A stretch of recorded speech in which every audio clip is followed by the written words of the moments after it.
Bonjour, je m'appelle Marie-Soleil Lallier. Et moi, Andréane Lorrain. Et vous écoutez le Balado Locaux. Parce que l'alimentation, c'est une question qui nous concerne tous. Ensemble, on va réfléchir avec nos invités à comment changer le monde, un système alimentaire à la fois.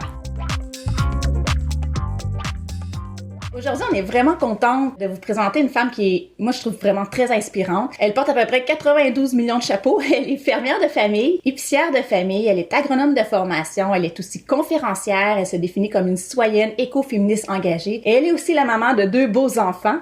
Bonjour Véronique Bouchard. Bonjour.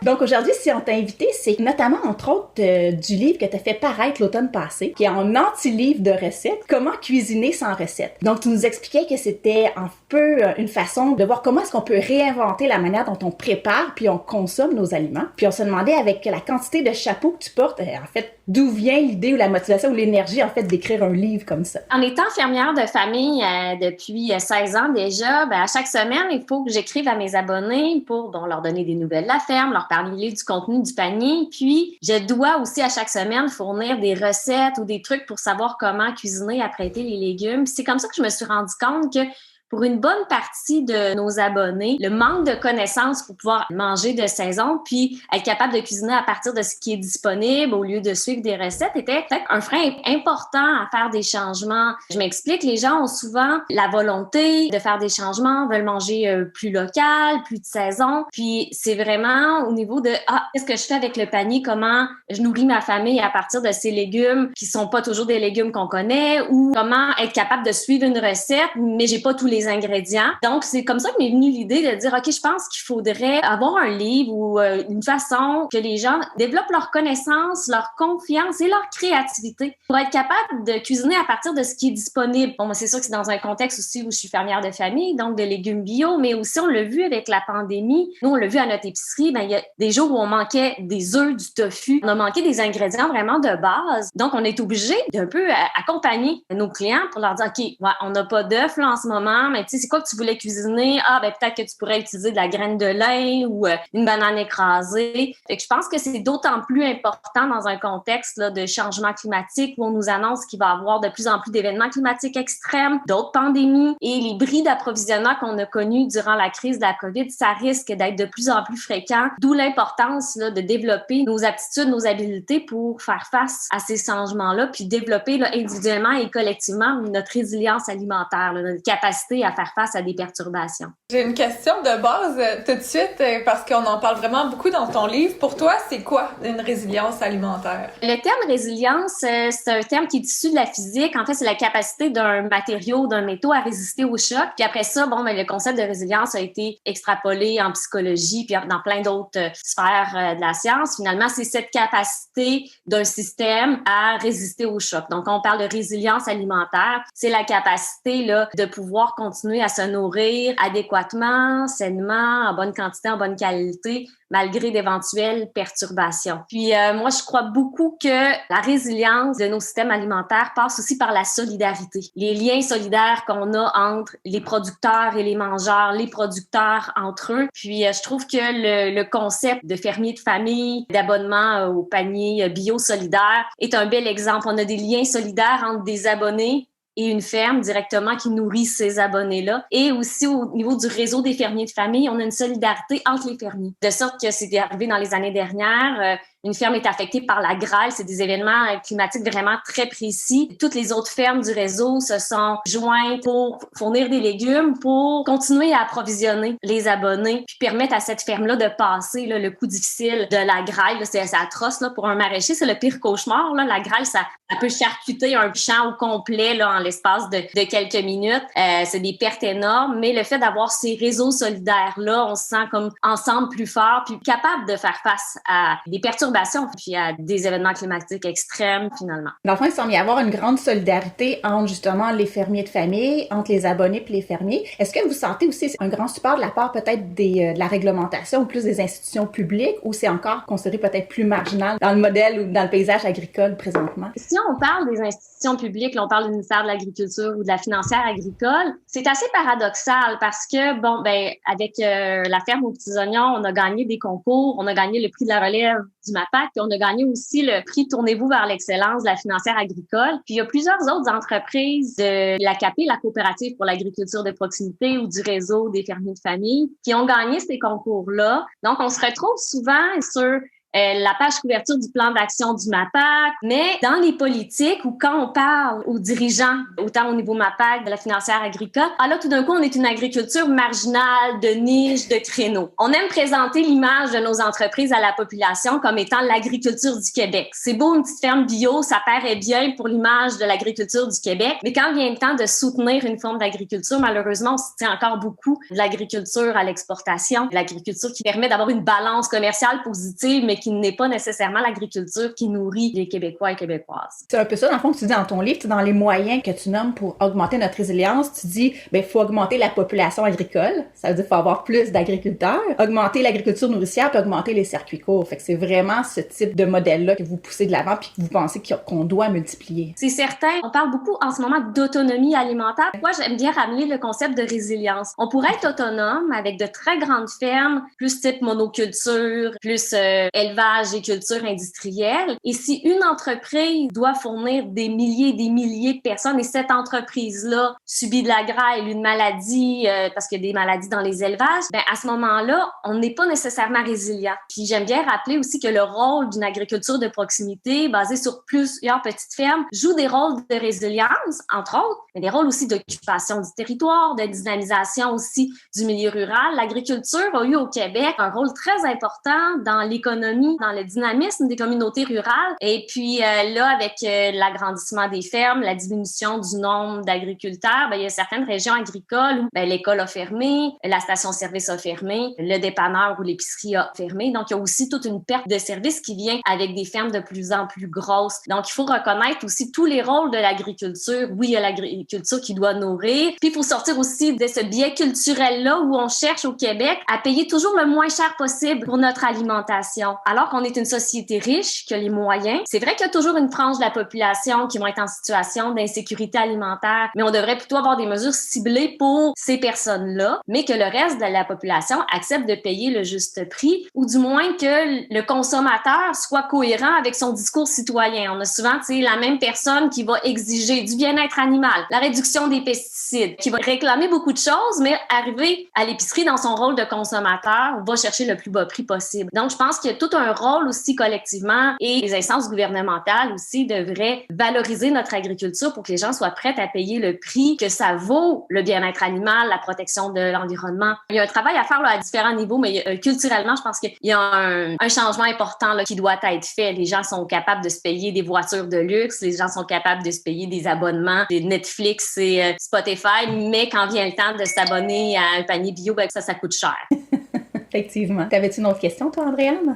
Toujours, mais vas-y, j'ai hâte qu'on rentre aussi dans le vif du sujet. En fait, c'est ça. Ce qu'on réalise, ou ce que je comprends de ce que tu dis, Véronique, c'est que ça prend un changement de culture, mais ça prend aussi un changement de culture à la manière dont on s'alimente. Donc, on a été habitué à manger des kiwis, des avocats, des tomates ou des fraises à tout moment de l'année. Puis, ce que t'expliques dans ton livre, c'est un peu de réadapter, en fait, notre alimentation au cycle des saisons. Puis, je trouve que c'est un des grands apports que tu fais, c'est que tu viens vraiment comme nous donner plein d'outils pour, quand c'est le temps de les récolter, voici ce qui est le temps de conserver, de transformer, de déshydrater et tout ça. Puis je voudrais dans le fond que tu nous expliques quelles pratiques culinaires ou comment est-ce qu'on peut concrètement manger plus localement puis moins dépendre peut-être des importations. Oui, je le présente comme le retour à l'alimentation saisonnière. C'est vraiment quelque chose qui peut amener beaucoup de plaisir et ça brise ce que j'appelle la monotonie de l'abondance à l'année. Si on mange des fraises à l'année, c'est comme plus spécial quand les fraises du Québec arrivent. Alors que si on mange de saison, c'est la saison de l'été, c'est des bons petits concombres de champ. On mange du concombre tout plein. Moi, quand j'arrive à l'automne, j'ai plus envie de manger des concombres puis des tomates. J'ai envie de manger des courges. Puis là, ça vient il commence à faire froid. On se fait des petits potages réconfortants. Donc, d'avoir cette diversité-là à travers les saisons, c'est beaucoup moins monotone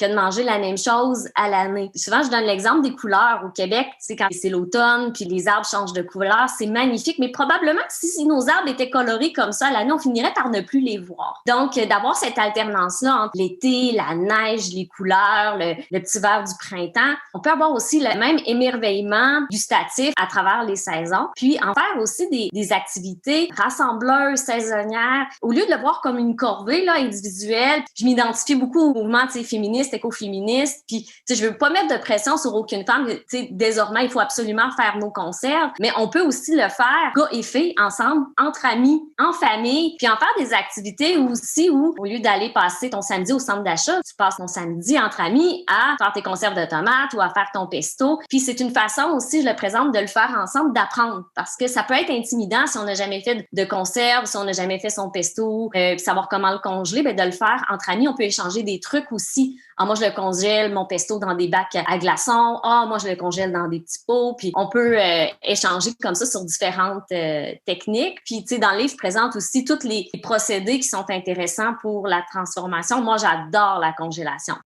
Tu sais, je suis, fermière et mère de famille. Donc, moi, j'ai pas le temps de cuisiner. Il faut que ce soit rapide, efficace. Dans les premières années, on avait la ferme, puis là, je voulais sauver chaque tomate. Je voulais sauver chaque légume. Après la grosse journée de travail, là, je faisais de la mise en conserve jusqu'à 11h30 le soir avec les jeunes bébés. Puis à un moment donné, j'ai découvert que, hey, je peux juste mettre mes tomates dans le congélateur. Puis là, l'hiver, quand c'est plus relax pour moi, là, je ressors mes tomates. Puis là, je fais chauffer mon fourneau. Puis là, je réalise, hey, c'est bien plus logique de faire chauffer le four en novembre ou en décembre quand il fait froid. Ça chauffe la maison. J'ai trouvé cette façon-là aussi avec la congélation de juste repousser à plus tard, que ce soit la transformation, mais pour diminuer le gaspillage alimentaire, je trouve que la congélation, c'est assez extraordinaire. On part pour une semaine. Quand tout ce que tu as presque dans ton frigo, transfère ça au congélateur. Quand tu reviens, tu regères ça. Je trouve que la congélation mérite de retrouver ses lettres de noblesse. C'est économique, c'est écologique, c'est super facile. Vraiment une astuce pour être mieux organisé, gagner du temps, puis profiter de tous nos produits locaux à l'année facilement à faible coût. Les fraises du Québec en fin de saison sont pas chères par rapport aux fraises importées de la Californie, puis sont tellement meilleures, puis on peut les congeler puis faire toutes sortes de desserts durant l'hiver ou les mettre dans nos smoothies puis manger des fraises durant l'hiver aussi, c'est juste son congelé. J'ai découvert ton livre assez récemment, dans le fond, en janvier cette année. Puis pour vrai, là, j'ai comme découvert plein d'astuces que j'ai déjà commencé à mettre en pratique, notamment la congélation et tout. Puis je trouve que c'est un livre qui s'adresse bien aussi à ceux qui ont peur des recettes. Moi, je peux pas dire que j'étais une cook incroyable. Quand je faisais à manger, en fait, je suivais tout le temps la recette parce qu'à chaque fois que je la suivais pas, c'était mauvais. Puis ce que je découvre avec ton livre, c'est que tu nous donnes vraiment plein d'outils pour être agile puis faire plus appel à notre créativité. Puisque tu donnais un exemple que je trouvais vraiment le fun, c'est que au lieu de dire qu'est-ce que je mange ce soir, c'est que tu rouvres ton frigo puis tu regardes quel aliment est prêt à manger puis qu'est-ce que je peux faire avec cet aliment-là. Je peux faire une soupe, je peux faire un potage, je peux faire un sauté, puis là tu nous donnes plein d'outils. Fait que c'est un peu comme si on inversait la charge mentale de dire qu'est-ce qu'on mange par de la créativité à comment je transforme ça. Puis je trouve que c'est vraiment toute l'ingéniosité de ton livre. Puis même mon copain aussi qui est pas un adepte de la cuisine, mais c'est approprier rapidement tes outils. Fait que je trouve que tu as vraiment trouvé une manière d'apporter ça. Puis je pense aussi que tu fais la différence entre les deux types de cuisiniers. Oui, j'ai essayé de faire des caricatures. Il y a la personne qui part de la recette, la suit à la lettre, ça je l'appelle je me rappelle plus, le conformiste ou conservateur. Puis la personne qui cuisine sans recette, moi je suis de ce type-là. Donc, ma mère suivait les recettes à la lettre. J'ai grandi dans cette culture-là là, de suivre une recette, puis chaque étape est importante et tout. Puis maintenant, j'ai de la misère à suivre une recette, là, je fais un peu à ma tête. Parce qu'une fois qu'on a compris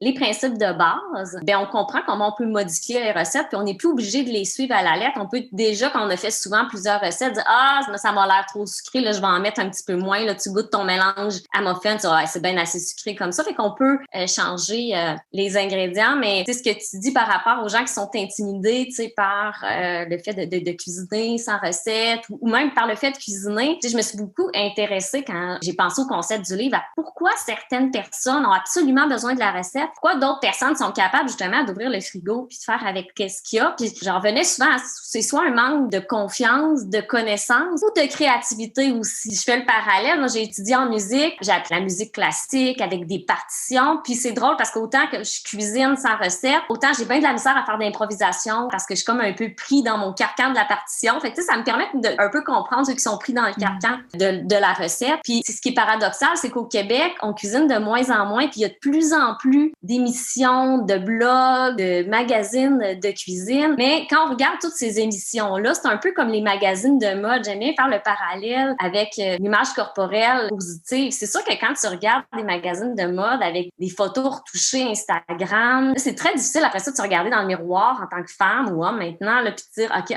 je suis satisfaite de mon image corporelle. » Puis je trouve qu'avec la cuisine, c'est un peu la même chose. C'est comme si la cuisine, il fallait absolument être chef, il fallait absolument que ce que tu vas manger, ça a l'air d'une photo Instagram. Instagram. Mais c'est sûr que la cuisine de tous les jours, on va pas toujours mettre des artifices, puis on va pas toujours faire des recettes ultra compliquées. Fait que je pense que de se couper un peu de cette image-là Instagram très lichée, ça peut nous aider à regagner confiance aussi. Pas besoin d'être chef là, pour cuisiner, mais tu sais, tout le monde doit cuisiner partout à travers le monde. Les gens, à chaque jour, doivent cuisiner pour se nourrir. Donc, c'est vraiment pas réservé à une élite, puis ça peut être très bon, savoureux, sain, nutritif, là, sans que ça soit une recette Tempeh Ricardo ou quelqu'un d'autre. Là. Ouais, je suis vraiment dans la catégorie sans recette, là. Je suis incapable de suivre une recette. Ça décourage vraiment mon chum. Tu sais, des fois, j'essaye, là, quand il me le demande, puis il faut tout le temps que je change quelque chose à la fin, là, qui me convenait pas. Mais, tu sais, je pense que c'est la confiance, mais c'est la confiance aussi de savoir que ça sera pas toujours bon. Puis, tu sais, des fois, on se trompe, puis c'est pas bon, mais on le mange quand même, puis c'est pas grave. Dès que c'est pas bon ou que ça leur convient pas, ils ont l'impression, je suis juste pas bon, puis comme c'est pas pour moi, mais c'est sûr que ça arrive que tu vas te tromper si tu testes des affaires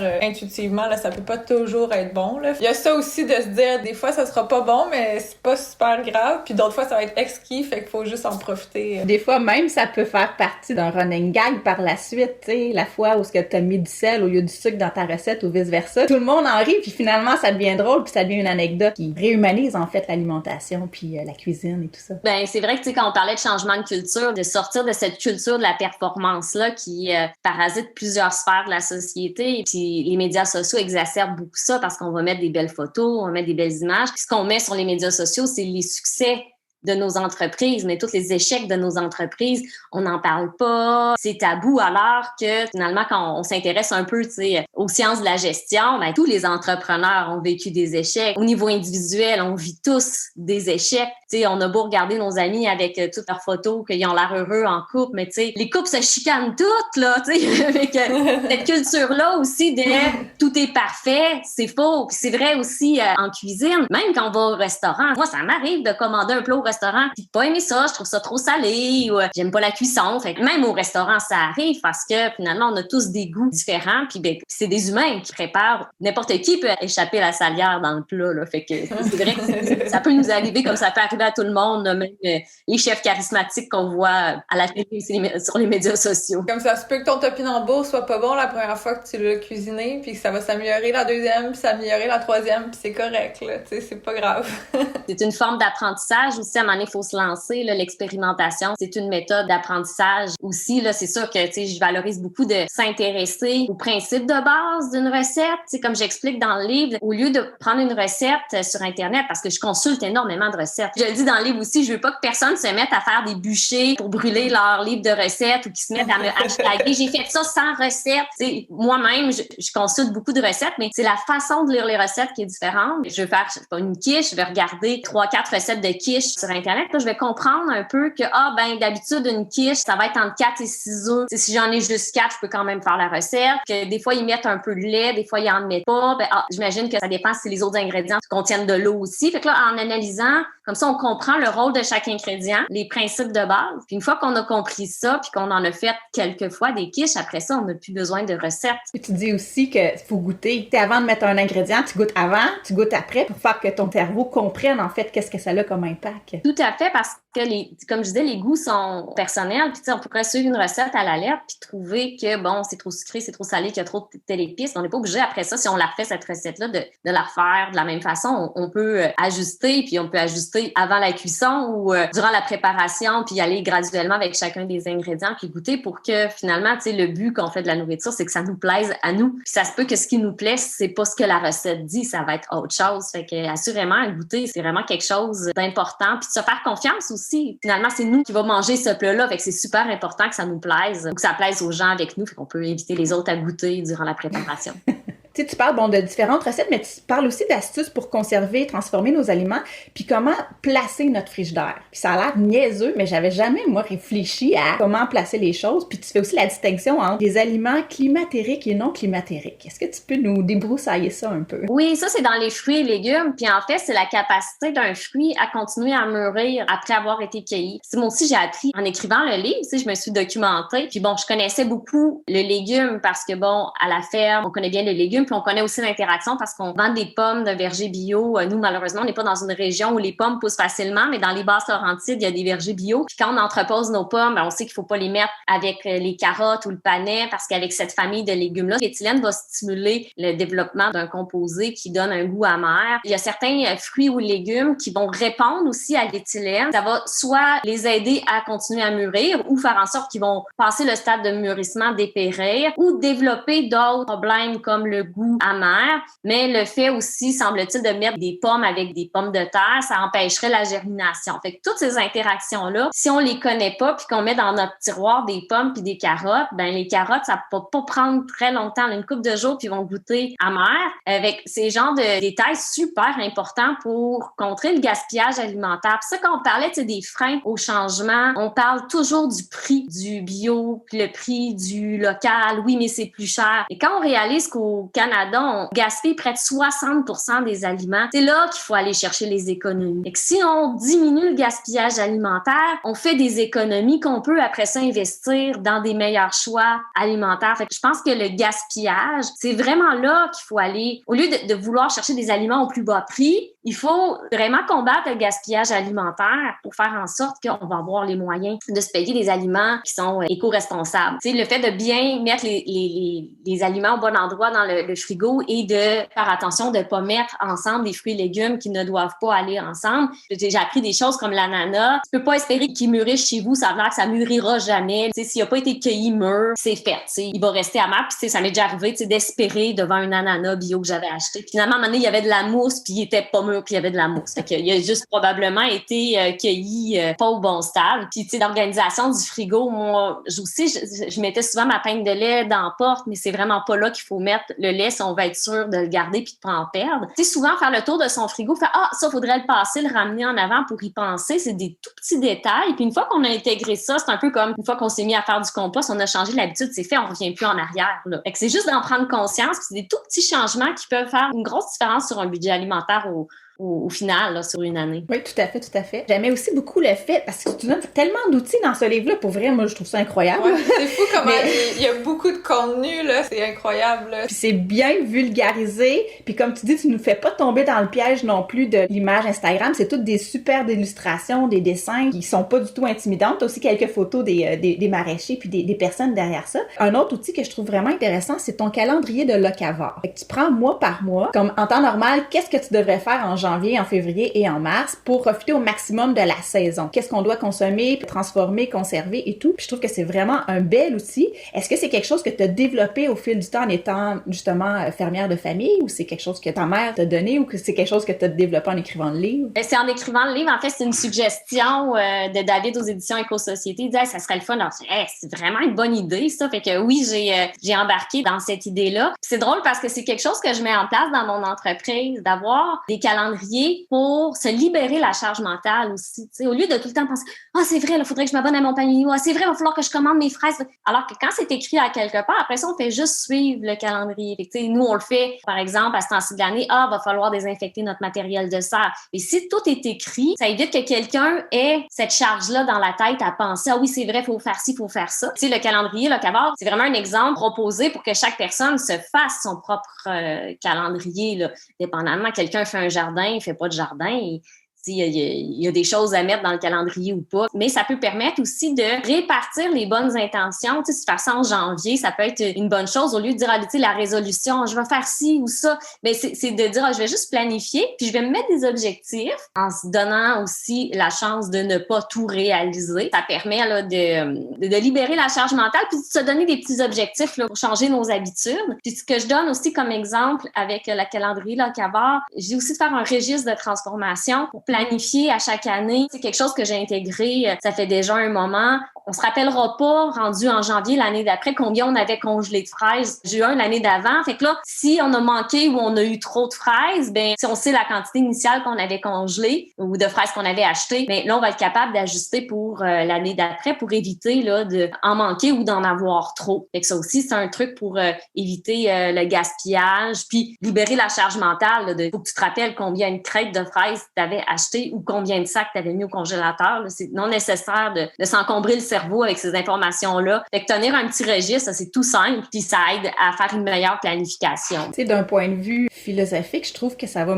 beaucoup plus loin que ça, cet outil-là, dans le sens où on a tellement été habitué d'être déconnecté de la nature. Puis je pense que c'est toi qui dis, tu t'arrives dans un supermarché aujourd'hui, t'as aucune idée t'es quelle saison, parce que c'est tout le temps les mêmes aliments, peu importe le mois de l'année. Puis je trouve que avec ton livre, puis avec le calendrier Locavors, c'est qu'on réapprend à vivre selon les saisons. Ce qui est à la base d'être un humain. Surtout au Québec, qu'on a 4 saisons, ça nous réapprend, non seulement ce que je mange doit suivre les saisons, mais mes activités au quotidien, mes activités à chaque semaine, mes activités à chaque mois devraient être réfléchies à fonction de je suis rendue à quel moment de l'année, puis à préparer justement tes aliments pour être plus prévoyant. Puis ça, je pense que ça peut amener une certaine aussi forme d'autonomie ou de réappropriation, parce que finalement, tu dépends plus de qu'est-ce qui est disponible ou qu'est-ce qui est choisi dans les grandes surfaces pour t'offrir à manger, mais tu vas toi-même décider, justement, moi, les fraises, j'aime vraiment ça. Fait que quand c'est le temps des fraises, je vais en transformer davantage pour être sûr de pas en manquer durant l'année. Mais je trouve que ça amène un changement de culture, pas seulement au niveau de la charge mentale, mais de comment on vit notre vie au quotidien pour tenir compte, justement, de la nature puis des cycles naturels. Ben oui, au lieu de chialer contre notre climat, là, embrassons notre climat qui est extraordinaire. On a la chance d'avoir 4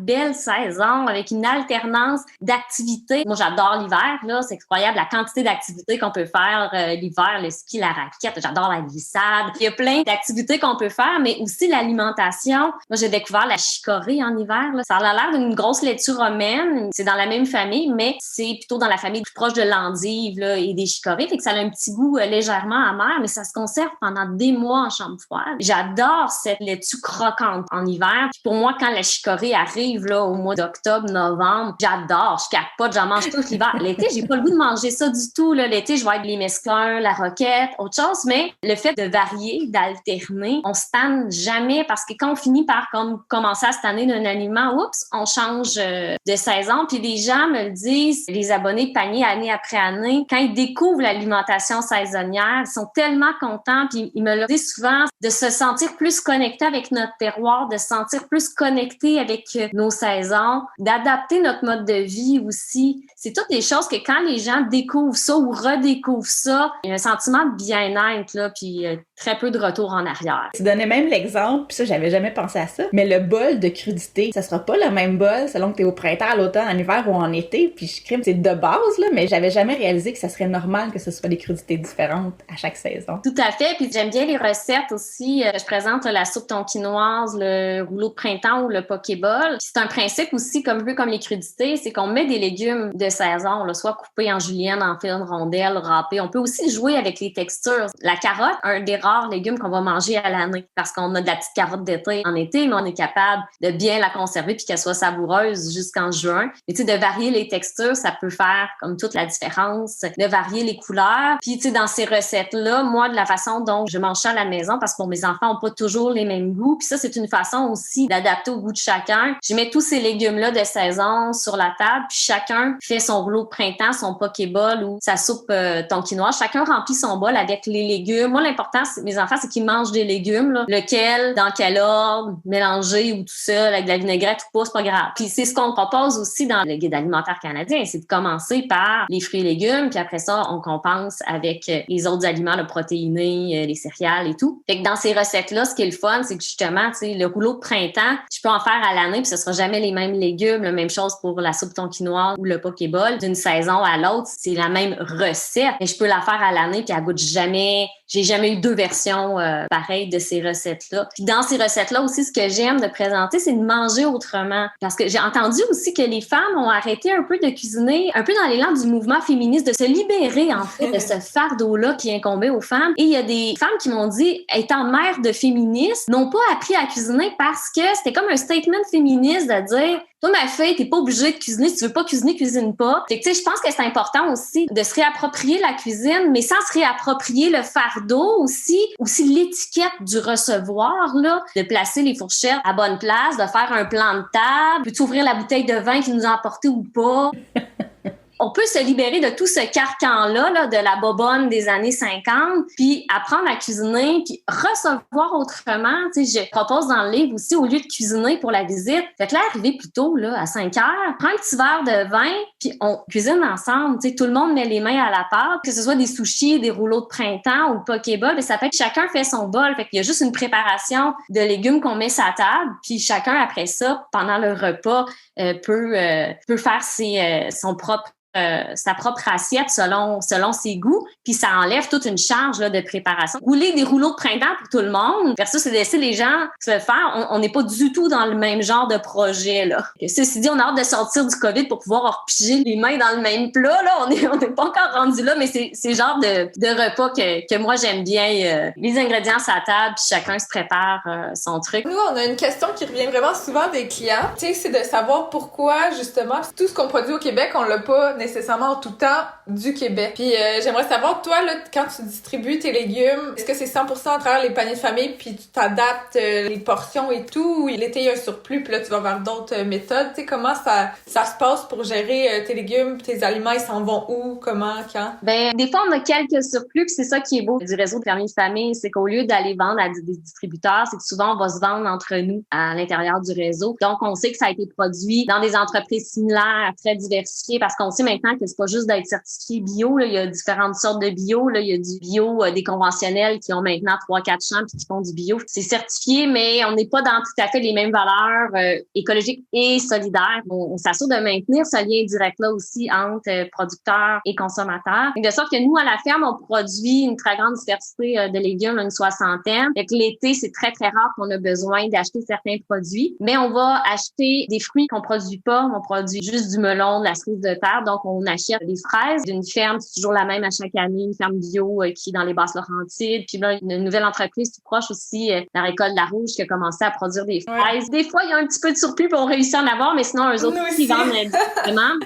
Fait que c'est sûr qu'en été, d'habitude, on est un peu autosuffisant, sauf sur certains produits. Le maïs ici, on peut pas le produire dans notre région, il fait trop froid. Donc, quand on réussit à trouver du maïs bio, on en achète pour satisfaire nos abonnés. Puis en hiver, ben là, quand on arrive à l'automne, des fois on fait comme on a eu un bon rendement de betterave, on a un petit surplus, fait que là on réussit à en vendre, que ce soit des épiceries locales ou à d'autres fermes. Puis sinon, ben on peut être nous aussi acheteurs là de d'autres fermes. Durant la période d'hiver, on réussit pas à trouver de ferme locale pour avoir un panier 100% équilibré, fait qu'on a un distributeur, fait qu'on peut aller chercher des produits là à ce temps de l'année, on peut commencer à avoir là, de la tomate du Québec bio. On a des serres du Saint-Jérôme là, qui peuvent nous approvisionner là, en tomates bio. Des fois, on va les chercher directement, des fois, on passe par un distributeur, mais c'est sûr que l'offre est plus difficile. Puis des fois, tu sais, il y a des légumes qu'on pourrait produire en hiver localement, mais le consommateur serait pas prêt à payer le prix. Tu sais, récemment, il y a eu un petit reportage là, sur les serres. Puis là, il disait qu'il y avait du céleri, mais je connais les coûts de production du céleri, puis je pense pas que les gens seraient prêts à payer 9$ pour un céleri. C'est ça que ça coûterait parce que quand on chauffe une serre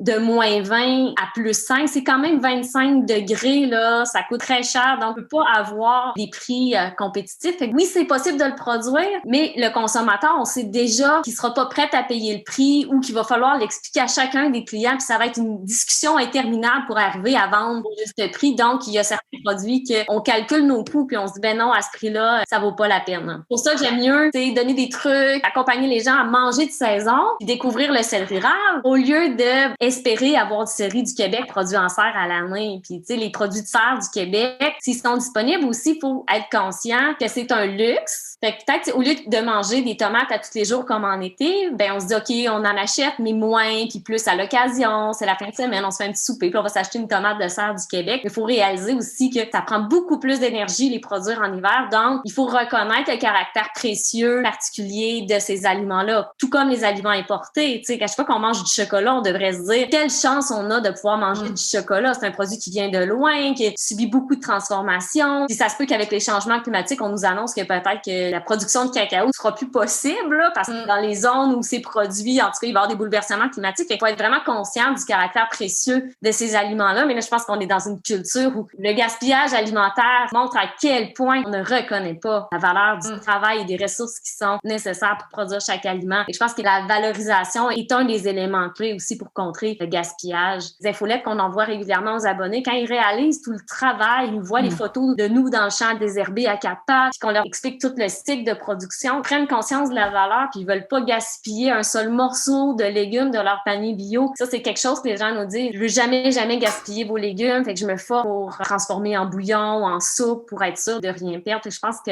la valorisation est vraiment très importante pour contrer le gaspillage. Je pense que tu as amené un point important, tu sais, dans comment est-ce qu'on réfléchit notre agriculture au Québec. Tu sais, on peut se dire, faire le calcul, une tomate, est-ce que je suis mieux de la faire produire au Mexique, ou ici en serre, ou juste comme, est-ce que ce serait pas juste simple de la mettre en canne, de la congeler, puis justement de la conserver par moi-même, tu sais. Pour vrai, j'ai commencé pour cette année pour la première fois de faire des tomates confites au four. La recette que t'expliques. Ouais. Puis le goût de ça, quand tu rouvres ton pot, c'est incomparable, même avec une tomate de serre ici. La saveur qu'il y a là, c'est ça, elle est incomparable. Fait que je pense que cette réflexion-là, comme tu le dis, qu'est-ce qui est superflu, puis qu'est-ce que je peux me permettre de transformer, puis de manger juste en saison. Mais oui, puis tu sais, quand j'entends souvent ce débat-là, tu sais, est-ce que c'est mieux d'acheter une tomate du Mexique en hiver ou d'acheter une tomate de serre du Québec? Qu'est-ce qui est le plus écologique? Souvent, j'ai envie d'appeler à la radio puis dire ce qui est écologique, c'est d'arrêter de manger des tomates, des tomates fraîches en hiver. C'est correct, là, puis c'est le fun, tu sais. Si on s'en prive, quand les premières tomates arrivent, on les déguste d'une façon complètement différente, là. Mais c'est vrai que, tu sais, souvent, on pense même pas à cette option-là, qui serait de manger, évidemment, selon les saisons, là. Est-ce que tu avais d'autres questions, ma chère Andréane? Non, moi, je trouve ça super